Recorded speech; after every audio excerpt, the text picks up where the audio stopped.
It's very nice to be here. I come in peace for all mankind, and womankind as well, if I may dare to represent them. The way I thought I would structure the thing is basically read a bit from my new book, which I hope then establishes my credentials as an authentic UFO witness and possible abductee. And then I'll talk a little bit about what I think about it, because I don't think about it what most people think about it. My dream from the time I was 8 or 9 was to encounter a UFO, because I always had the impression that if you would encounter one, you could understand it. That it was maddening to realize that it seemed to have a great affinity for people who live in trailer courts, but very little affinity for anybody I knew. And so you constantly had to filter these eyewitness reports by people that you wouldn't send to the corner store to buy milk. So this was a problem, and it will haunt, I'm sure it haunts many of you who have never encountered a UFO. So I'll read the description of the encounter, then talk a little bit about my conclusions and ideas about it, and then we can just have a discussion. I guess I should say a little bit about my method. I really am a fence sitter. I loathe science and am always keen to attack it in most situations, though not here, because I love reason, and I'm perfectly aware of the difference. I also know what a concept means, like rules of evidence. I'm not sure that's a concept as widely circulated in these circles as it needs to be. In other words, how do you tell shit from shinola? That's very critical.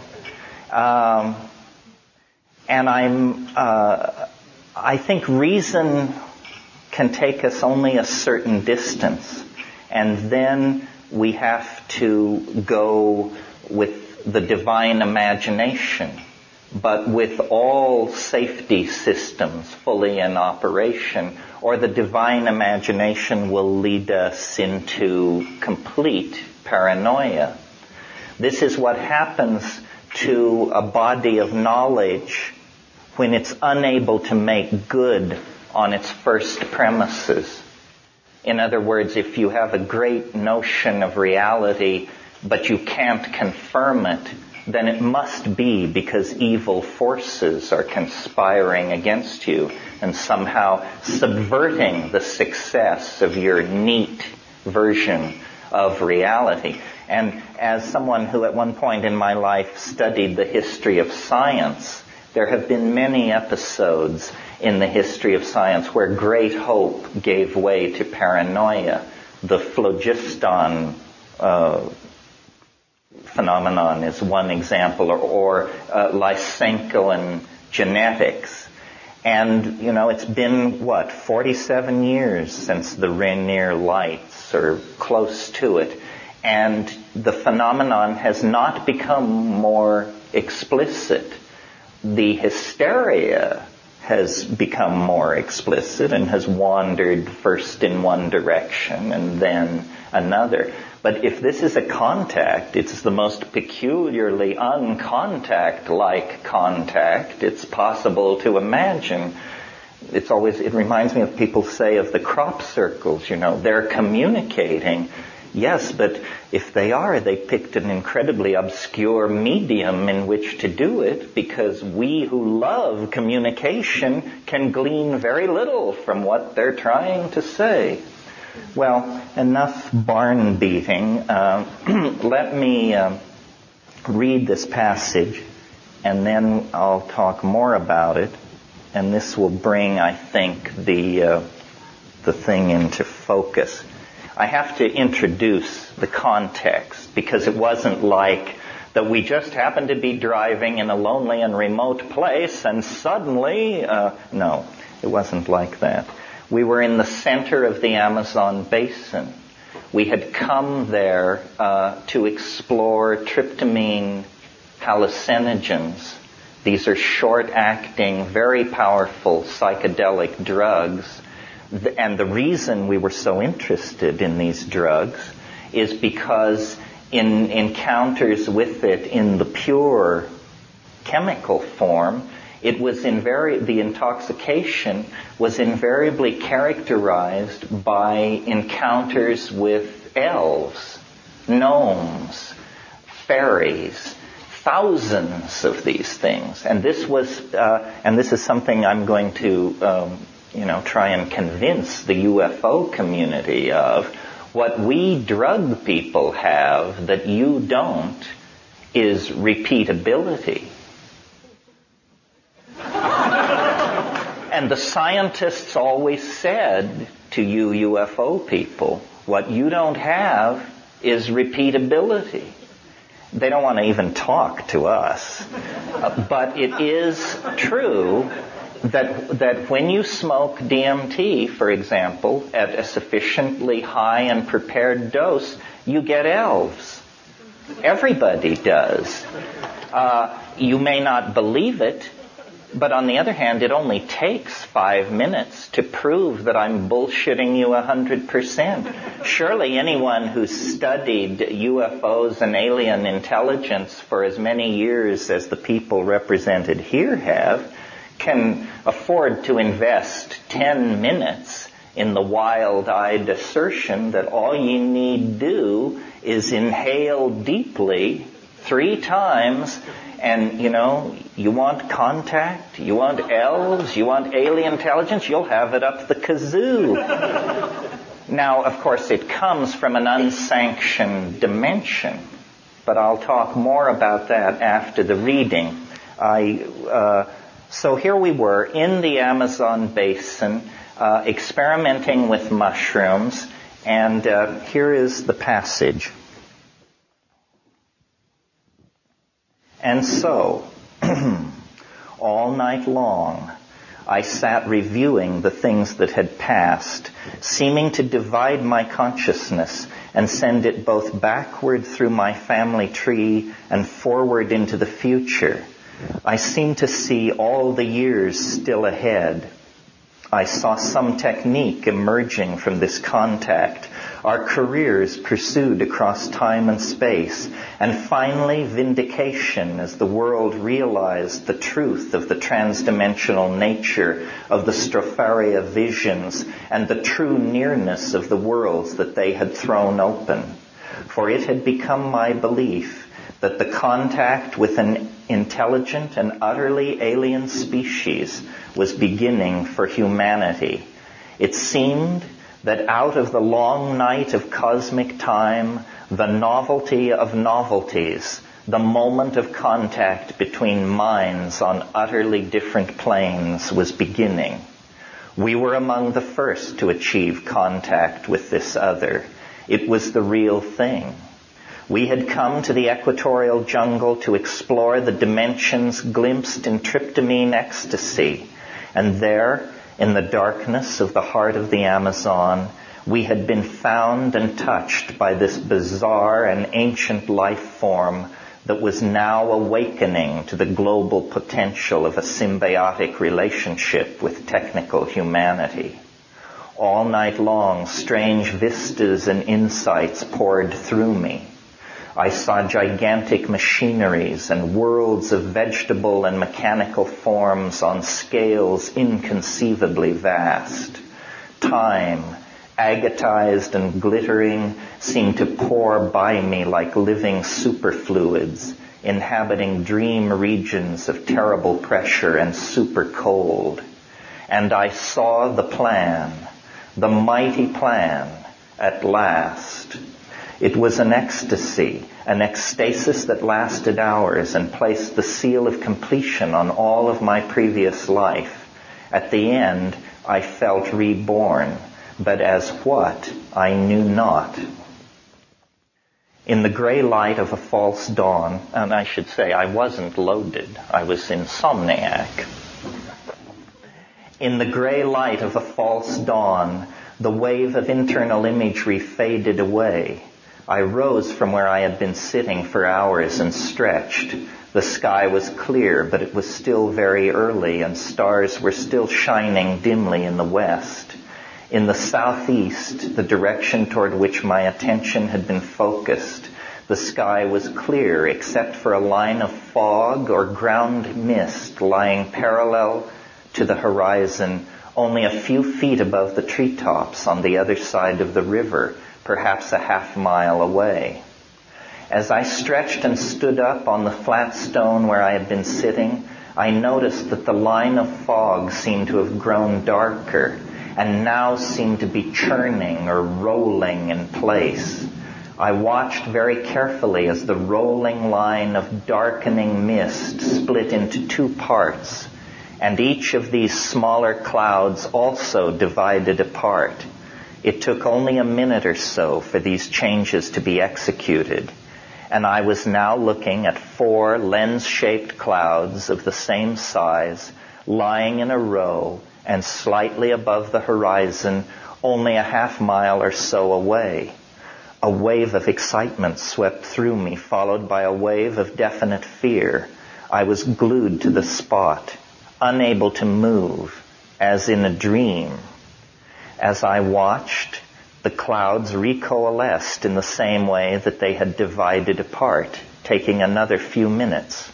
The symmetry of this dividing and rejoining, and the fact that the smaller clouds were all the same size, lent the performance an eerie air, as if nature herself were suddenly the tool of some unseen organizing agency.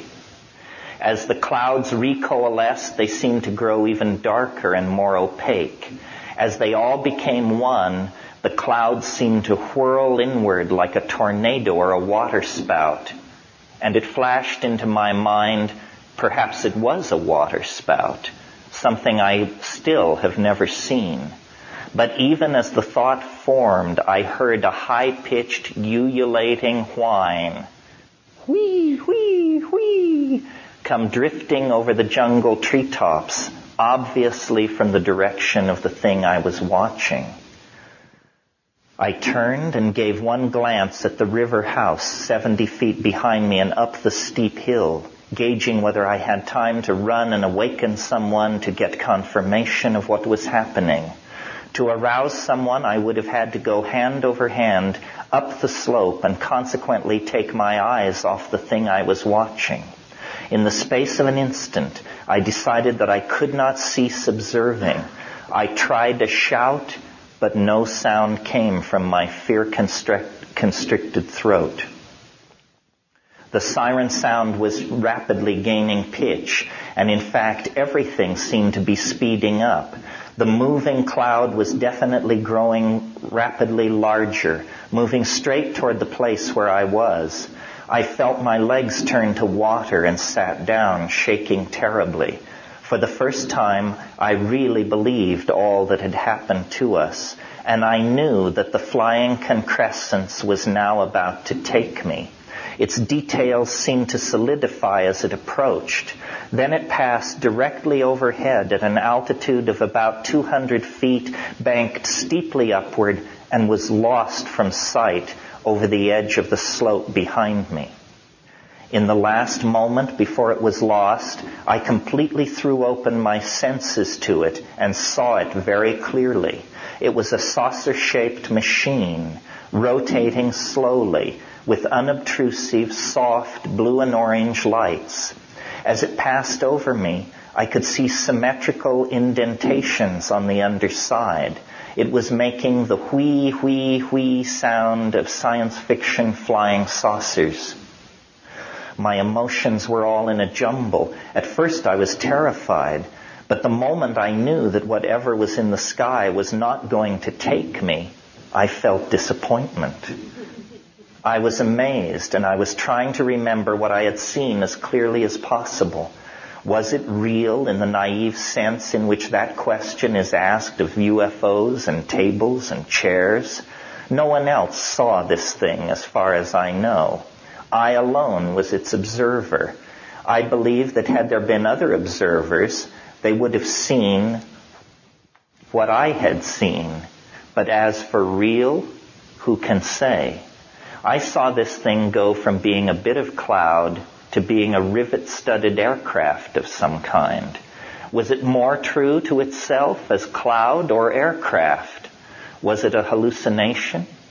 Against my testimony can be put my admitted lack of sleep and our involvement with psychedelic plants.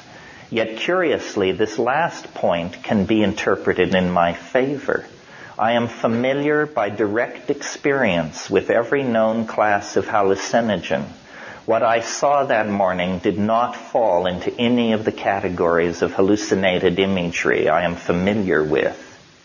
Yet also against my testimony is the inevitable incongruous detail that seems to render the entire incident absurd. It is that, as the saucer passed overhead, I saw it clearly enough to judge that it was identical with the UFO with 3 half-spheres on its underside that appears in an infamous photo by George Adamski, widely assumed to be a hoax. I had not closely followed the matter, but I accepted the expert opinion that what Adamski had photographed was a rigged-up end cap of a 1937 Hoover vacuum cleaner. But I saw this same object in the sky above La Chorrera. Was it a fact picked up as a boyhood UFO enthusiast? Something as easily picked out of my mind as other memories seem to have been? My stereotyped but already debunked notion of a UFO suddenly appears in the sky. By appearing in a form that casts doubt on itself, it achieves a more complete cognitive dissonance than if its seeming alienness were completely convincing. It was, if you ask me, and there is no one else really that you can ask, either a holographic image of a technological perfection impossible on Earth today, or it was the manifestation of a something which in that instance chose to begin as mist and end as machine, but which could have appeared in any form, a manifestation of a humorous something's omniscient control over the world of form and matter.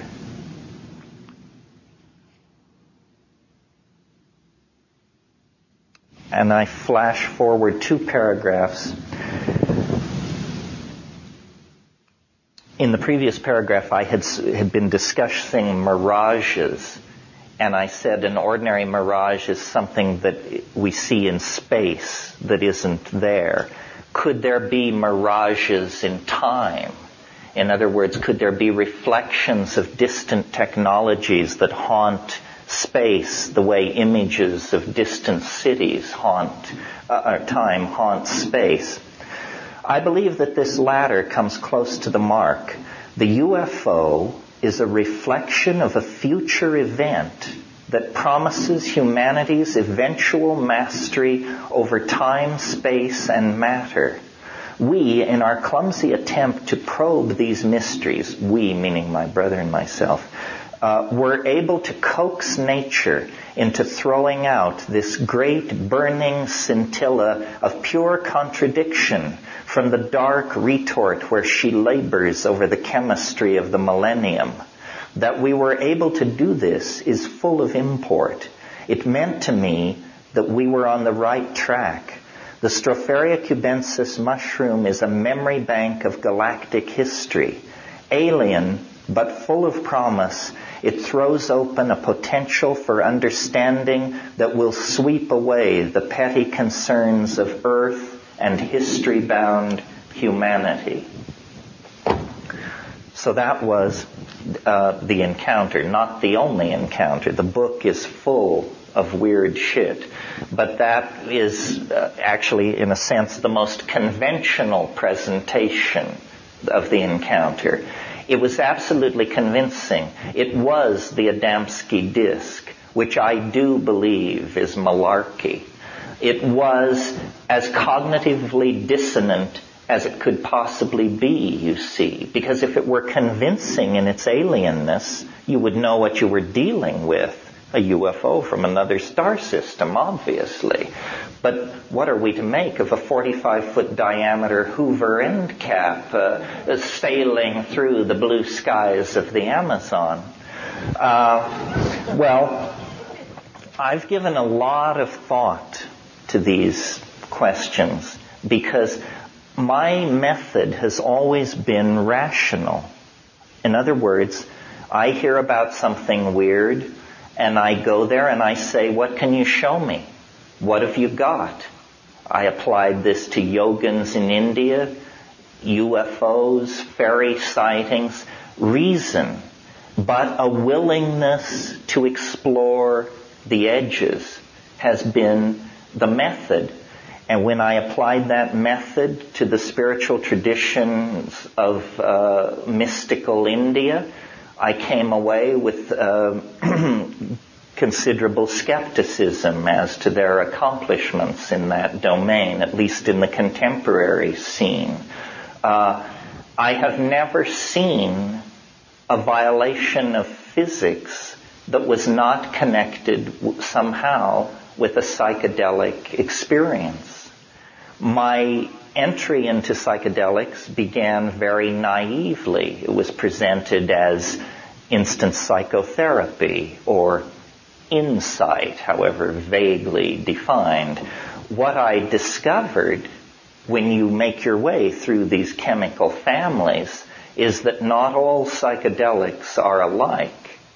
And this very small family of compounds called the tryptamine hallucinogens bear careful examination if we're seriously interested in this question of extraterrestrial penetration of the human world. On two grounds, immediately, the mushroom bears looking at. First argument, entirely a physical argument. Psilocybin is 4-phosphoryloxy NN-dimethyltryptamine. What this means is that there is a phosphorus group substituted at the 4 position of the molecule. Now, here's the headline, folks. This is the only 4-phosphorylated indole on this planet. On this planet. Now, if you were searching for extraterrestrial thumbprints on the biology of Earth, you would look for molecules that are unique, that don't have near relatives spread through other life forms. In psilocybin, we have a perfect example of this. It is the only 4-phosphorylated indole known to occur in nature. Nature doesn't work like that, folks. Nature builds always on what has previously been accomplished. So this is a red flag saying at the molecular level, this thing looks like an alien artifact at the molecular level. Now, let's cut to the chase. What happens when you take 30 milligrams of this stuff? I don't know how sophisticated this audience is. People who have never taken hallucinogenic drugs but have some mild interest in it, or just in the course of generally educating yourself about reality, I think people who have never taken psychedelics think that it's sort of like dreaming while you're awake, or geometric patterns. Colors. They always say, the colors. Malarkey, the colors. Forget the colors. It is not like that. Psychedelic experiences at effective doses, not piddling doses, effective doses, are visionary scenarios. They are three-dimensional unfoldments of information that is extraordinarily complex, architectonically connected, and ordered. That's not what I want to talk about. I want to talk about what is unique to psilocybin. What is unique to psilocybin is that overlaid over what I just described is, big surprise, a voice. A voice. Everybody knows this who has to do with this stuff. Gordon Wasson, Richard Schultes, Albert Hoffman. The giants know that this stuff is animate. This is not a drug. It's something which is disguising itself as a drug in order not to spread alarm. There is a voice which speaks to you in the language of your homeland, whether that be Mazatecan or English. And the voice surprises you. In other words, you cannot anticipate it. Now, of course, at this point, though I don't imagine many of them have forced their way in here, the psychological school will come forward and say, well, it's a voice typical of mental aberration, symptom 1 of schizophrenia, a voice. Yes, we are not naive. We went to the same schools you did, thank you.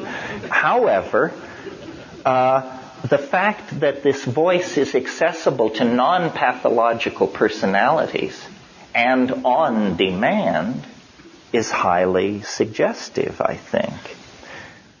Next point, but let me belabor the point. This experience is available to everyone. The thing I love about psychedelics is no guru, no method, no teacher. You don't need any of that crap. This will work. If it doesn't work the first time, you didn't take enough. This will work. It will work on you, Mr. MIT engineer, with your diagrams of antimatter propulsion systems. It will work on anybody. I started out from that place. Okay, that's the first thing. Now, this small family of compounds, of which psilocybin is an interesting example because it occurs in the mushroom. And let me say this, it's my workshop, we'll do it my way. What troubles me about the current state of UFO modeling is how incredibly pedestrian the alien is assumed to be. I mean, their little gray suits, their charmingly slanted eyes, their cheerful interest in our reproductive capacity. I mean, I think that the alien will be so alien that your jaw will hang in the air. And expecting to meet an anthropoid-like alien with an interest in your reproductive machinery and gross industrial capacity is as culture-bound a concept as searching NGC 321 for a good Italian restaurant. It's absurd on the face of it. Let us for a moment hypothesize aliens.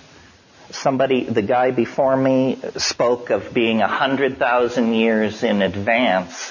If you want to know how far in advance you are, if you're 100,000 years in advance, ask yourself, where were we 100,000 years ago?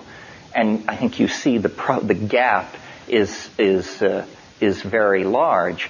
If we are in fact being penetrated by a non-human intelligence that presumably somehow, perhaps not physically, but perhaps physically, can cross from star to star, then we are dealing with something vastly more sophisticated than ourselves. That's just given at the get-go.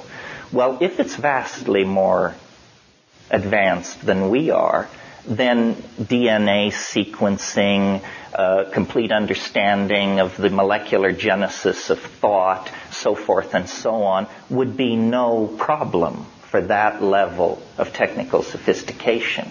You would also like to think that ethics and good taste would keep pace with this evolutionary process. So to my mind, the idea of fleets of alien spacecraft filling the skies of Earth, that's as unsubtle as kicking down somebody's front door with an M1 tank to announce, "We're here." I don't think you would do it that way.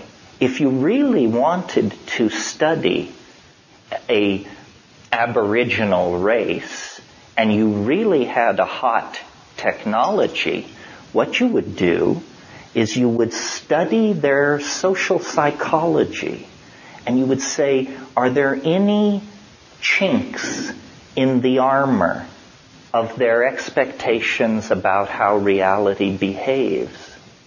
And you would discover, in studying us, this species intoxicates itself, and it has a curious attitude towards its intoxications. Anything goes. So, if somebody drinks a pint of Stolichnaya and announces that they see pink elephants, we are all amused. We say, "Of course you do. You were drunk out of your mind." Isn't it obvious that an alien would hide its presence in an intoxication? That this is the non-invasive, tasteful, respectful way to have intercourse with another species.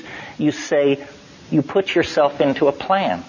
You put a barcode into a molecule. Then the shaman intoxicates himself and he says, aha, it's an ancestor spirit, or it's the soul of the plant. But whatever it is, it's giving me good information. It's telling me where the reindeer went. It's telling me what the weather will be next week. It's telling me who stole the goose, and it's telling me who slept with who, and it's telling me who among the ill members of my tribe will live and who will die. And with that information, I can make a political career as a healer. So you see, the extraterrestrial is a mean trader. The extraterrestrial is trading data. Giving data, maybe. But I think trading, because it's taking something away. So first it tells you where the reindeer have gone and who's sleeping with who. Later it suggests things like alphabets. Later still it suggests things like the calculus. Do you see where it's leading? All of human history is the signifier of the presence of the alien. Human history is what happens to an advanced animal species when it is interpenetrated on a scale of 1,000,000 years by a mind in another dimension. We were selected out of the swift running river of animal organization, took an orthogonal turn, and headed out into the world of symbolic activity, cognition, signification, ritual, analysis, projection. The flying saucers, the alien, the other, is what is sculpting us out of animal organization as we move toward it in time. This is what shamanism is all about. This is what the psychedelic people are discovering as they descend into these trances. Well, one more thing, and then I'll leave that, given the interests of this crowd. Mushrooms cannot be found in the fossil record older than 40 million years. You ask a straight paleontologist why, and he says it's because they're soft-bodied and none survived older than that. We have soft-bodied creatures in the Burgess Shale that are dating out at 3.8 billion years. If you assume a super technology, it means that the species that holds that technology can design itself. It is not subject to the tyranny of whatever form it inherits from the evolutionary processes of its home planet. Even we, in our primitive state, are on the brink of being able to design ourselves through genetic manipulation. Therefore, look at Stropharia cubensis, the psychedelic mushroom. Spores are the most electron-dense organic material known. The electron density of the outer case of a spore approaches that of a metal. A single mushroom in the sporulation phase can shed up to 3 million spores a minute for up to 6 weeks. One mushroom can do this. I maintain, following Bracewell, that a strategy for extraterrestrial contact carried on by a super technology would take the following form. Build a probe. Give the probe the ability to replicate itself. Start these probes out from your home planet, and at every half AU or something, the probe replicates, so that the volume of probes stays constant as the volume of space increases. If you're carrying out an exhaustive search of the galaxy for life, it's very hard to imagine a civilization that could visit every star and monitor every star over long periods of time. A much more efficient strategy would be the phone home strategy. You send essentially a credit card which says, if you get this message, call the enclosed toll-free number and immediately report your location. We will come at that point. That's, I think, what's going on. Human history is the effort to phone home. Human history is the effort to decode a message in the terrestrial environment of this planet that shamans and dreamers and mystics, and let's throw in a few schizophrenics and out-and-out screwballs, have been accessing for millennia. And it's not new. It's very, very old. And it cannot be without significance that the Mayan civilization, which used these mushrooms, became obsessed with 2012 AD. I, who am absolutely phobic of obsessions in all forms, am myself obsessed by December 21st, 2012 AD. That's the bottom line of the barcode. And my notion of what's going on in the informational phase space of contemporary existence is that we are under the influence of a kind of attractor. This is this thing I mentioned which seized hold of us as a higher animal and steered us toward language, ritual, religion, the calculus, so forth and so on. This attractor is literally sucking the world of three-dimensional space and time into itself. This is what history is. History is biological time turning into some other kind of time. History is speeding up as we approach the omega point. And here is a granted idiotic, but nevertheless serviceable metaphor for how this thing at the end of time works and why we are driven so nutty by things like flying saucers. The transcendental attractor at the end of the historical process, think of it like one of those mirrored bar balls that hang in a disco that catch the light and put scintillations on the walls as it spins around. As we approach the transcendental object at the end of time, the reflections, the precursive anticipations, what Wordsworth called the intimations of immortality, grow ever stronger. The world is becoming more and more irrational, more and more fraught with anomaly. Not only flying saucers, but Bigfoot and the crop circles, which are quite new as a wrinkle. There will be more and more of this stuff as we approach the moment of concrescence. And people in the past, Christ, Buddha, you name them, these are people who literally stood in a correct geometrical relationship to the transcendental object at the end of time. But it was just dumb luck. That's all. They were not superior people. I'm sure that if you could enter into the mind of Christ as he went around Galilee performing his miracles, the main thing which preoccupied his inner circumlocution was the question, why me? What's happening? Why am I compelled to do and say these things?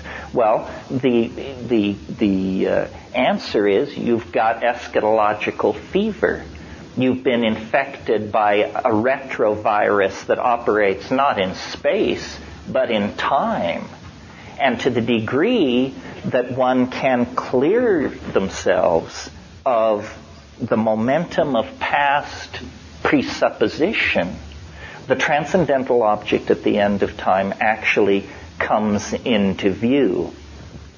Plato said time is the moving image of eternity.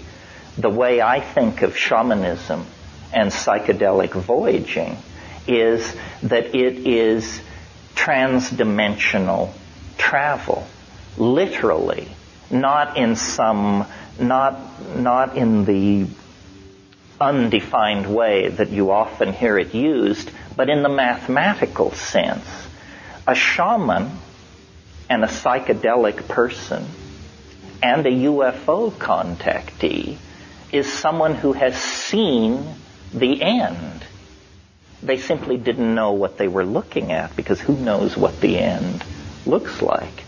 The world of historical possibility concresses into a mercurial hologrammatic disk, part bios, part machine, part syntax, part mind. The categories dissolve. The world is not what it appears to be. I was very interested in coming to this thing and studying the psychology of the group, and it was very fascinating to me that both of the speakers, where I listened to the whole thing, were very concerned to refute the psychological explanation, which I gather is the Antichrist around here. And as I understand it, somebody said to me, the first thing they said to me, I thought, my God, these people are on edge. He said, I want you to know that this Jungian thing is bullshit. I said, okay, that's fine. However, this is like beating a dead horse. Has the news from quantum physics not reached the UFO community? Is it not now thoroughly assimilated that an observer is necessary for reality to exist at all? It's all psychological. There's no distinction. And so these people who have such enthusiasm for beryllium ships from Arcturus or wherever should be informed, same. That's important news. It is now, and where is it coming from? Let's not rush past this here. Physics has always been the paradigmatic science. All sciences have physics envy. Why is that? Because it's not unlikely in a physics experiment to be able to predict an experimental result to 3 decimal points of accuracy. That's science. You don't get that in sociology. You don't get that in psychology. You don't even get that in biology. And physics is the most mathematical of all the sciences. So around the towering edifice of physics, the more frightened and uncertain of the sciences had gathered near her skirts. Well, so now what is physics telling us? Saying, folks, hold your horses here. It turns out the cheerful world of billiard ball-like atoms winging their way through Newtonian space is in for serious revision.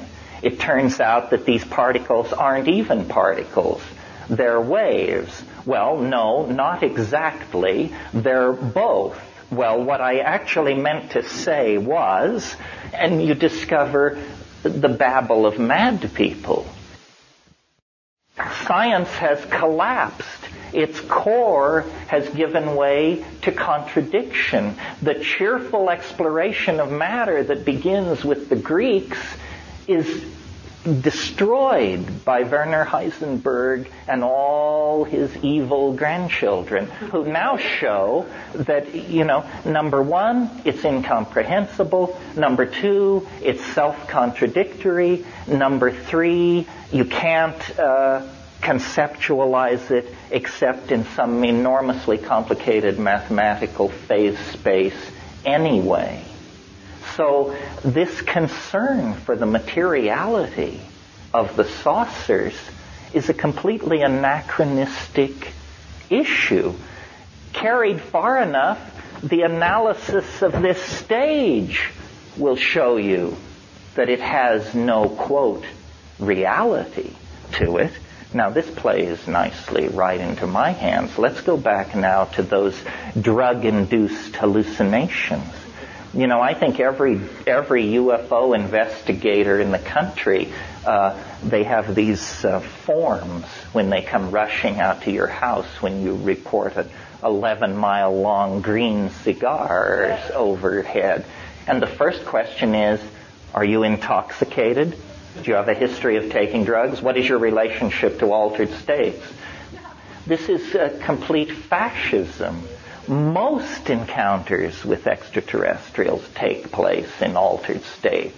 That's what altered states are. Reality is, the tip of an iceberg of irrationality that we've managed to drag ourselves up onto for a few panting moments before we slip back into the sea of the unreal.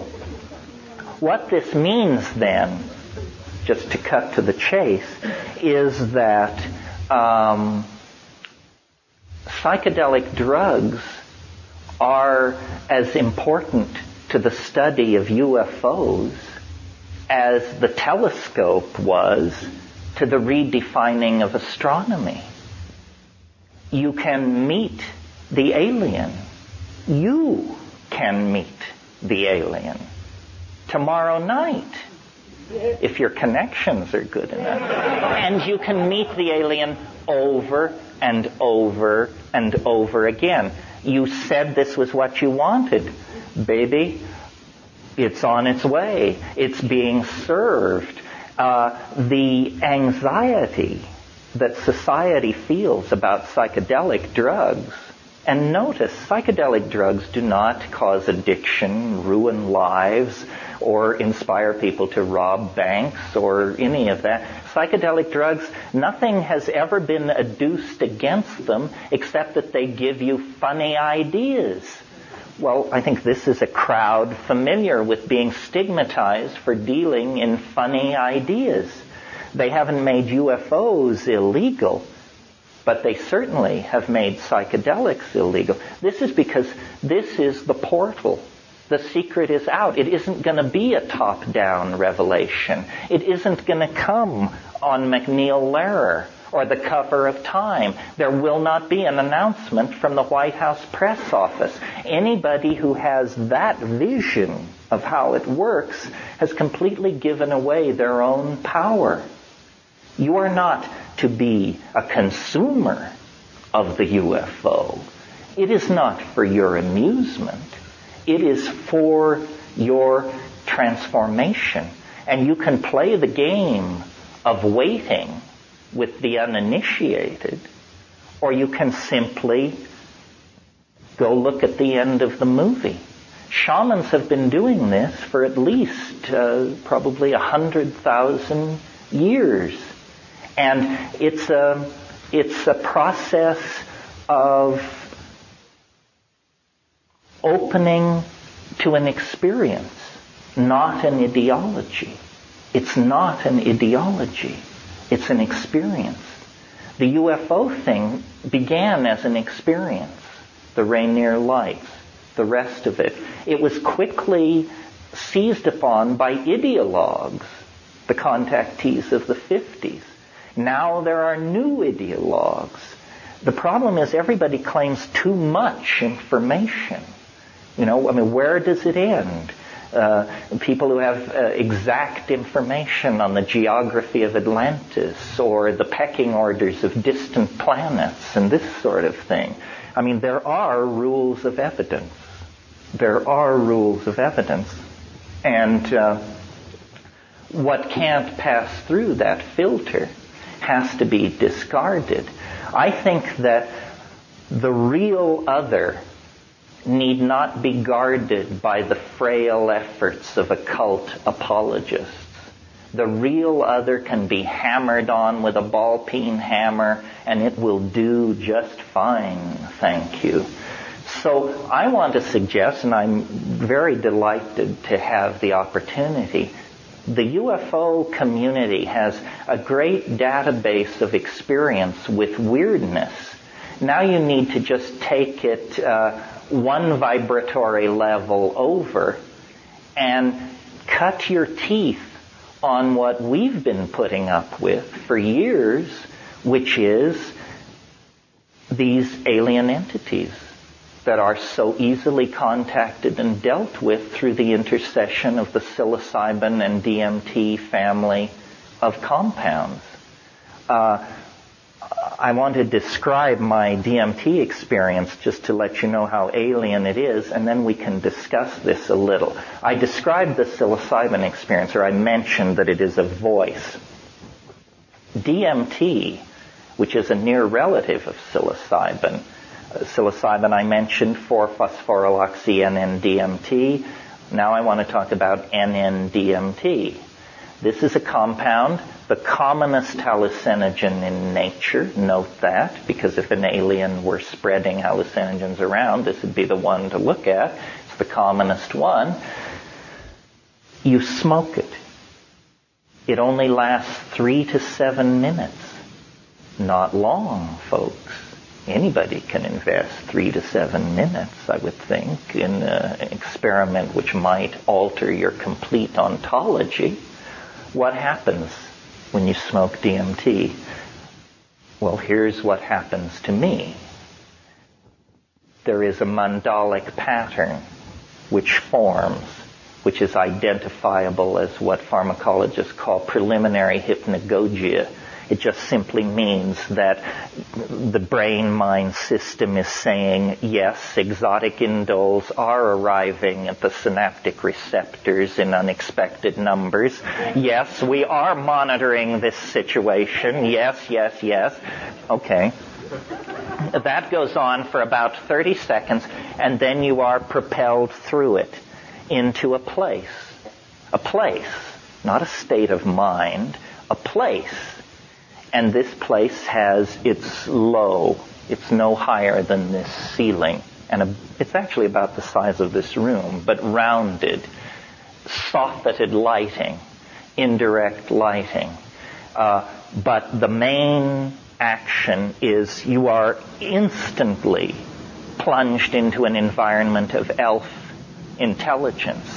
Self-transforming machine elves, I call these things, or tykes, just for want of a better name. They are not cheerfully portrayed and suitable material for t-shirts and coffee mugs.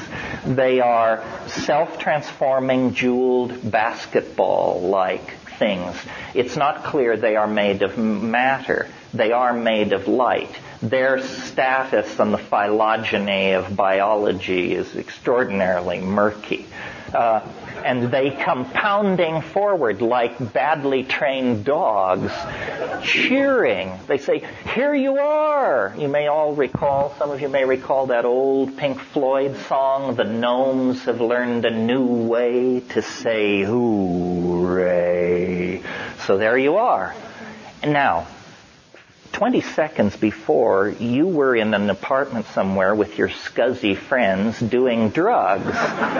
Now that's gone. And you are in this place being confronted by these entities. And one of the things they do that's quite disconcerting is they come jumping up or dribbling up to you, and then they will sort of vibrate in place. Then they jump into your chest. Then they jump back out. But the main thing is they are doing something very, very interesting. What they're doing is the reason I call them language elves is because they possess an ontos of language that is completely alien to us. They use a language which you can see. They can condense meaning before your very eyes. For them, syntax is not acoustical rules, it's pictorial rules. And they are doing this. They will scramble forward, elbowing each other, jumping up and down, very excited, and they say, "Look at this, look at this."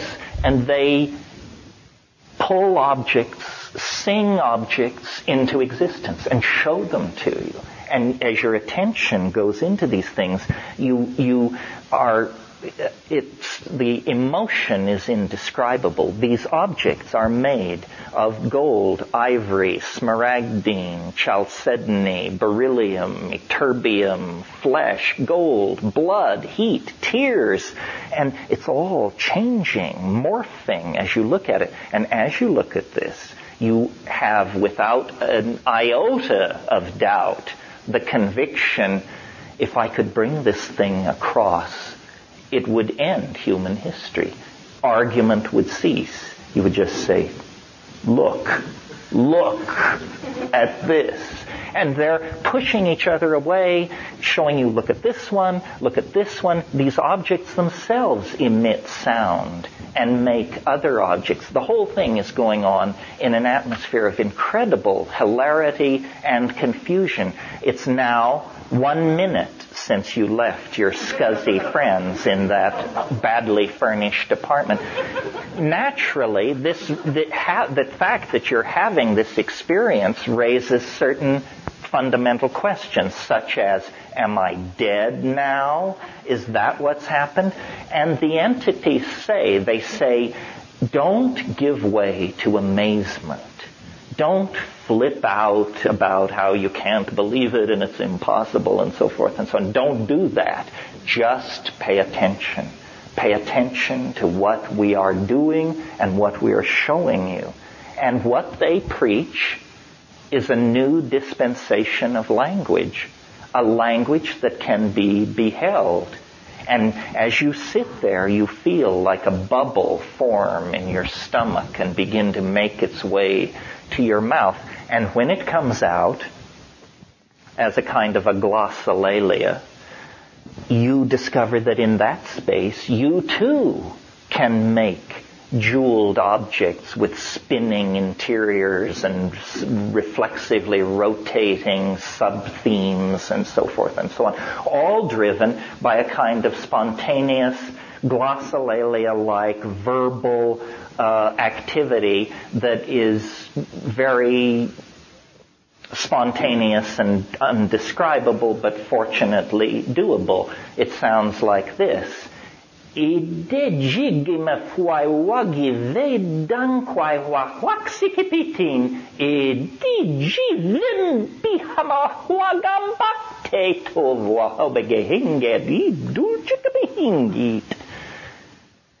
This is a pictorial activity. Now, when I went to the Amazon, I went to, they've been known for years, tribes of people using a hallucinogen called ayahuasca. And when you take ayahuasca with these people, they sing. And then they have like little intermissions. And I would be in my horrible Spanish ear listening to these people. And the guy next to me is saying to the guy next to him about the song. He says, I loved the olive drab part. But when he got into that thing with the silver on magenta, I just thought it was tacky. And I'm, what? Say what? You realize these people, for them, sound is being transduced in the visual cortex. The ordinary processing of acoustical input is being shunted to the visual cortex.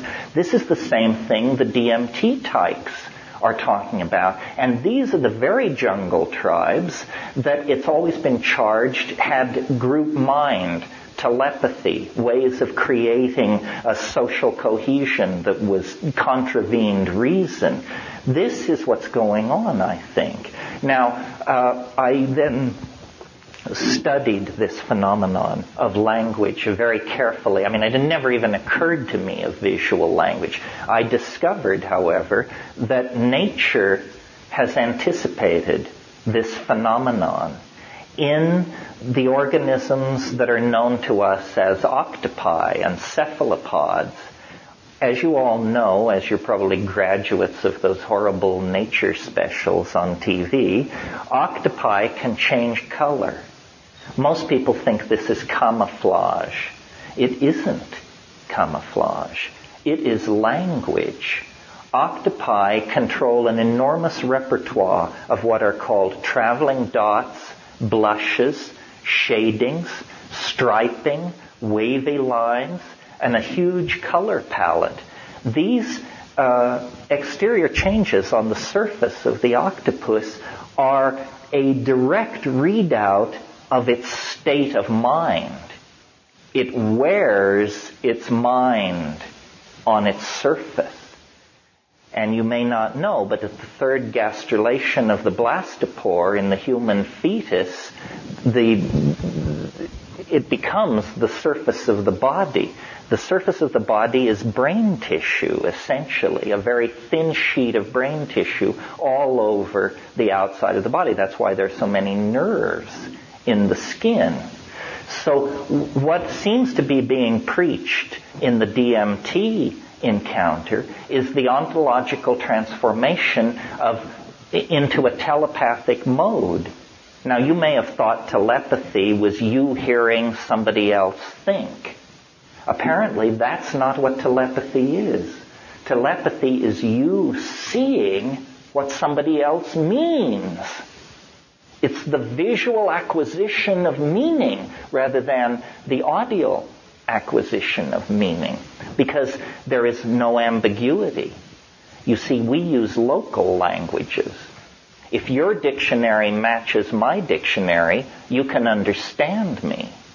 And that's fine if we're saying, could you close the door or get me a grant? But if what we're saying, if we're talking about the ontology of language or the political obligations to the community in the light of the inevitability of mortality or something like that, then acoustically transduced sound and common dictionaries don't cut the mustard. One of the most uncool things you can say in any situation is, would you please explain to me what I just said? Because that rends the fabric, and we're then faced in the mud of the fact that nobody understands or even bothers to listen to anybody else, and if they do, they don't get it anyway. Well, I think that we are on the collision course with a planet-transforming event, and that we have been for a very, very long time. I also believe that it lies below the horizon of rational apprehension at this point in time. It's if you're in this game for fun, there's lots of fun to be had. If you're in this game for final answers, I suggest you take up geometry. It will be much more satisfying. There isn't going to be closure. I mean, because, after all, don't lose sight of the fact that we're advanced monkeys of some sort. The idea that advanced monkeys could, in fact, unearth and then cognize the secret of the universe is like expecting the same thing from termites or mussels. It's absurd. It's ridiculous. I mean, we are embedded in mystery.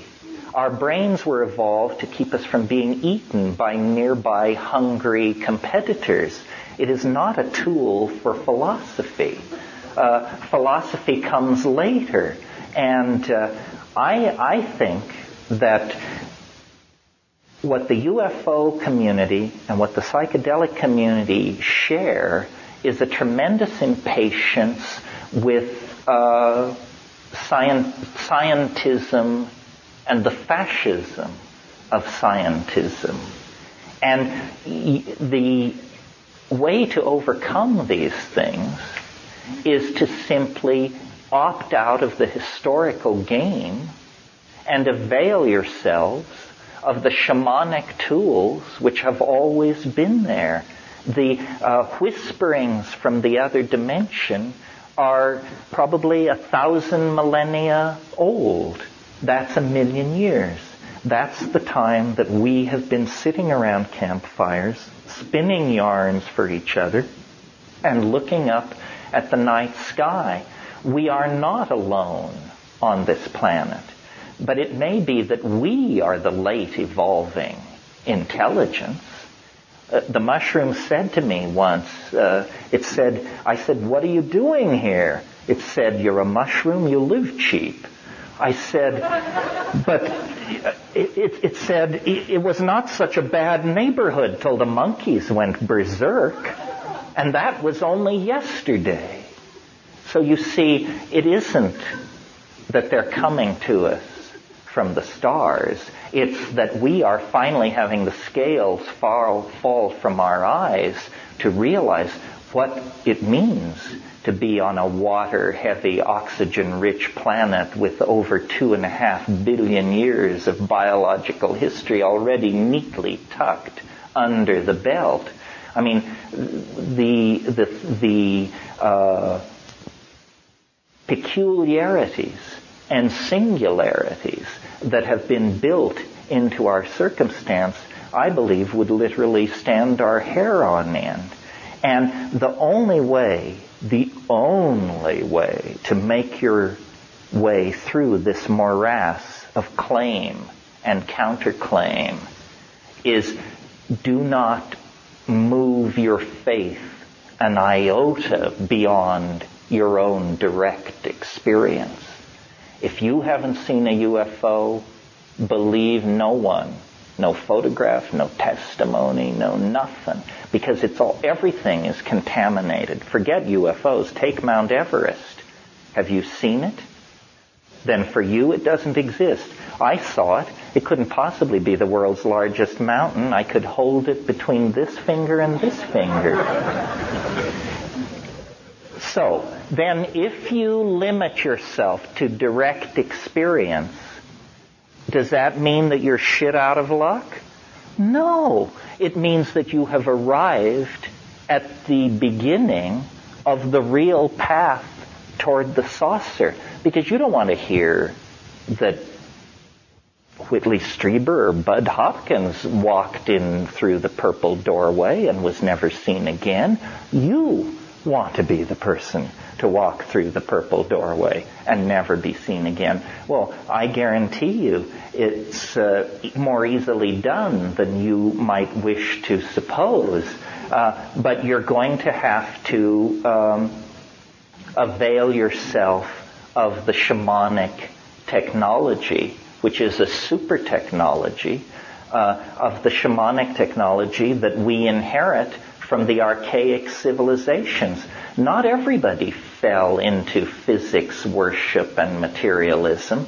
The rainforest cultures, the Aboriginal cultures have kept the channel open while we dithered and mucked about in the historical process materialism, scientism, positivism, you name it. But the doorway lies open. The problem is it requires an act of courage, real courage, because it's real. It's absolutely real. But the sine qua non is the psychedelic molecule. It was designed this way. It isn't that it's impossible to encounter these things in any other fashion, but it's impossible to coherently encounter them in any other fashion, because that's the part that is obtruding into the social sphere, and that's the area where contention, control, informational viruses, disinformation, false testimony, hidden agendas are totally corrupting of the phenomenon. But you can get it down to you and it if you will simply avail yourself of the psychedelic tools that nature created and that shamanism places at our disposal. That's where the frontier of this hyper-technical fantasy is headed, toward a revivification of knowledge systems that were ancient when the pyramids were not yet even a gleam in the eye. Questions? Thank you very much.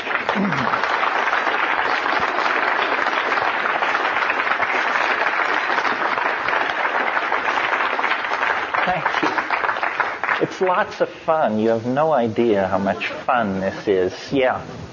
I have two questions. One, are you aware of any psychedelics being used in ancient Greece around the time of Plato or Aristotle? Sure. You should read The Road to Eleusis by Wasson and Hoffman, that argues very persuasively that an LSD-like alkaloid lay behind the Eleusinian mysteries. That was the great mystery religion that inspired all of the movers and shakers of the Hellenistic world. And your second question? Yeah, my second was, would you comment on the connection between serotonin and psilocybin? Good question. Serotonin is a neurotransmitter that occurs in almost all life. It occurs from flatworms to human beings. And interestingly, as you ascend the phylogeny, there is more and more serotonin. More in mammals than in any other major order of animals, more in primates than in any other kind of mammal, and more in man than in any other primate. Serotonin is 5-hydroxytryptamine. Psilocybin, 4-phosphoryloxy, and then DMT, although it must be said that the phosphorus group is clipped off almost immediately and it becomes psilocin, 4-hydroxy, and then dimethyltryptamine. I believe that on one level what's happening is that there is a kind of evolutionary competition going on. Obviously, some neurotransmitters are more efficient than others. And it may be that we are only a 1 or 2 gene mutation away from a swapping out of serotonin for some more efficient, whatever that might mean, neurotransmitter. Now, romantically, wouldn't it be nice if psilocybin were it? I suspect it isn't, because psilocybin is not known to be elaborated in the tissue of any higher animal. But what's a good candidate is there is an enzyme in the pineal gland called adenosine that chemically analyzed turns out to be harmaline. It's a beta-carboline. It's 4-hydroxytetrahydroharmalan. These harmine molecules are part of the mystery. Incredibly bioelectronically active, with a structure that assimilates to the Ajna chakra, and they are the molecules which are a part of the ayahuasca brew. I think we're on the brink of a tremendous evolutionary adventure, and that it will involve physically redesigning ourselves.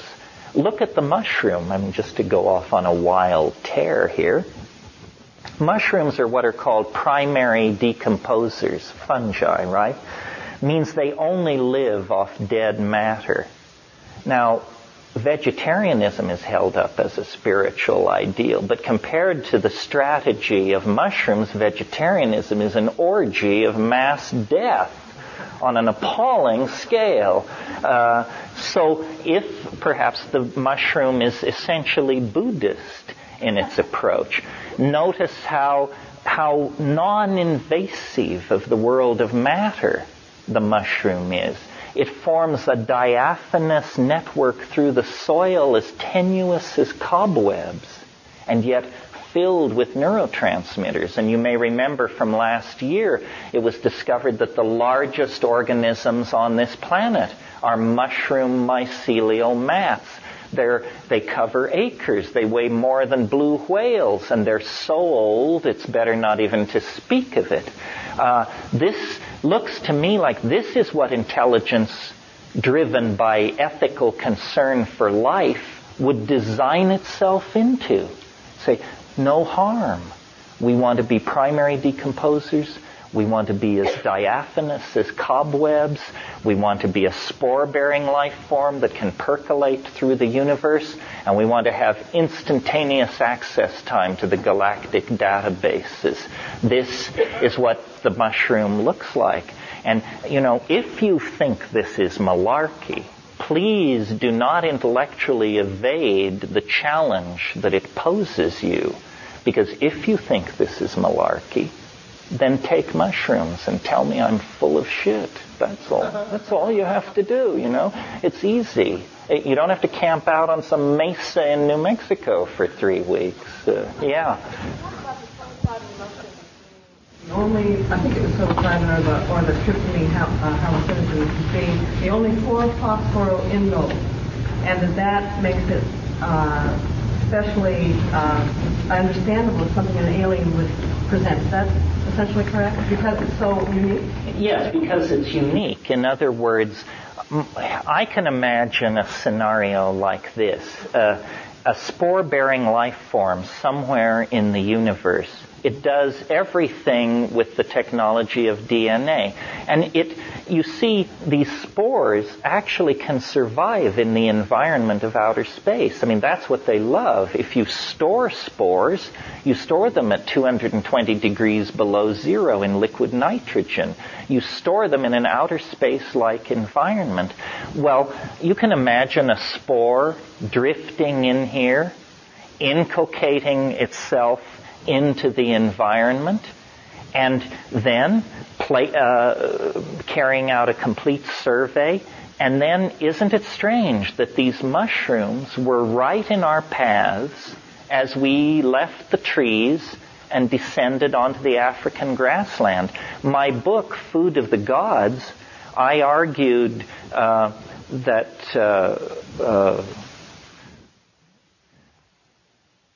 I thought of a joke about Food of the Gods, but I won't belabor it with you. No, it was something about smorgasbord of the gods. But I argued that psilocybin is what propelled us into humanness. But I didn't discuss the potential alien origin of the mushroom itself. I just said there is an X factor in human history. Something caused the human brain size to double in about 1 million years. No straight anthropologist or evolutionary primatologist has a clue as to what it was. And I think that psilocybin is like an enzyme for cognitive activity, and that it coaxed out of us language, theater, art, religion, poetry, all of these things, and it created a kind of partnership paradise, a role-appropriate, sexually balanced, gender-honoring, child-sensitive, nature-sensitive civilization. And that all fell to pieces about 15,000 years ago. And we have been on, a death march into hell ever since. As soon as you get agriculture, you get surplus. That gives you haves and have-nots, and the need to beat out the brains of people who are not in your social group because they're trying to get at your grain storage. Agriculture means the end of nomadism. It means sedentary populations. It means cities. It means standing armies, male kingship, hierarchical structures, law, all of the stuff that is so odious and horrible and that has led us so wrong. I mean, it may have seemed like a good idea at but we're the unhappy inheritors of the consequence of 6,000 years of unopposed dominator culture. And what have we got? A shattered atmosphere, toxified oceans, schizophrenic populations, and mendacious politicians. This is not what our parents raised us for, folks. A woman, yeah. Could some of the triggering activity be the genetic chance? The indole gets created, people respond to it, and then are drawn to it, and they keep on co-evolving together. As people evolve, they find more and more substances that they can then go further with. Does it have to be a teacher from outside introducing these things to simple animals? No, it doesn't. You're quite right. I mean, I'm not at all clear on the location of these things. The people who just assume that that metal ships from other star systems arrive here have a lot of explaining to do.